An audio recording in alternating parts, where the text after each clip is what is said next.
Hi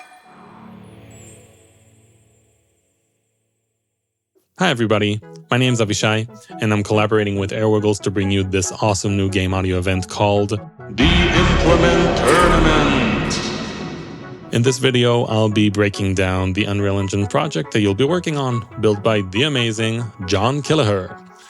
I'm gonna go over the game's mechanics and how it works, and then we'll dive into the project, and I'll show you everything you need to know and see in order to get some audio into the game. So let's begin. Assuming that you downloaded the project and you have the right version of Unreal Engine installed, this is how the project should look like when you first open it. Before we dive into the blueprints, let's just run the game and see how it plays. So I'll quickly go over the mechanics of the game so you'll have a better understanding of what sort of sounds you're going to be designing and integrating in this event. Starting with navigation, I'm going to use WASD, so A is left, D is right, S is down, and W is up. Spacebar will move me forwards in a steady pace, and I can use navigation keys as before to move. Shift is going to launch me forward with a boost, and when I let go of it, I'm going to stop, and if I hold spacebar, I'm going to keep moving in a steady pace. And I can use left click to shoot lasers and destroy asteroids. So if I hold, I'm going to shoot lasers, destroy them, and if I tap the left mouse button, I'll get single shots. And that's pretty much everything you can do. Now that you understand how the game plays, let's take a look at the project and see where all the important information is stored. There are a couple of different folders in the hierarchy, but you won't be using most of them. You'll be doing the vast majority of your integration in the spaceship blueprint, and some of it in the asteroid blueprint, which we'll get to later. You can find the spaceship blueprint in the top level of the spaceship folder.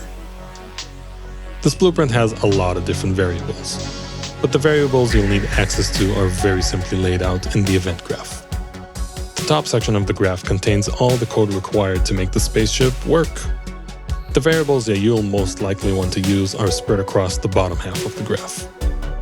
First off, let's look at the movement events. The event onThrustChanged will fire when you press or release the spacebar to make the spaceship move, and the isThrustActive boolean will reflect these changes. The speed of the spaceship is updated using this event, and it's represented using the forward speed variable. The onSteer input changed events gives you access to the current steering inputs of the ship, represented as steer input X and steer input Y. Moving on to the booster events.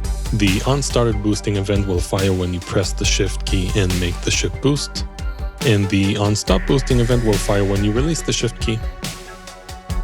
The onSpaceship collided event will fire every time the ship hits an asteroid, and the force of the impact will be represented using the collision force float provided by the event. And to wrap up the spaceship blueprint, let's take a look at the laser events. The onShoot lasers event will fire each time the lasers are visibly shot from the ship. The onStarted shooting event fires when the mouse button is initially clicked and held down, and the onStop shooting event is fired when the mouse button is released. Just to get to know the variable's behavior a bit better before you start implementing, I highly recommend connecting print string nodes to the events and variables they provide, and taking a look at them during runtime either on the game screen or the output log. This will give you a much better understanding of how they work and could influence the way you plan your audio implementation. Moving on, let's look at the asteroids. The asteroids blueprint is located in the top level of the asteroids folder. Right next to it in the folder, you can find the Asteroid Manager blueprint that handles spawning the asteroids during gameplay. You can check it out if you want to, but we will be focusing on the asteroid blueprint. Similar to how the spaceship blueprint is designed, the bottom section of the event graph holds two events that could be very useful for you.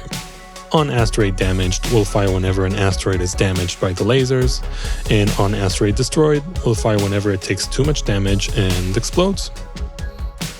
As a little extra for anyone who's looking for it, there are two variables in the spaceship blueprint that you can adjust according to your preference.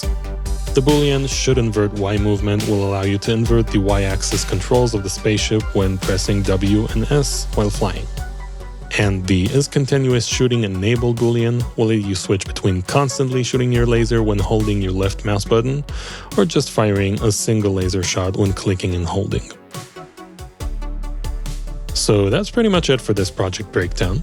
We didn't cover every single part of the project, but this should be more than enough for you to get some fun and dynamic audio implemented into this game.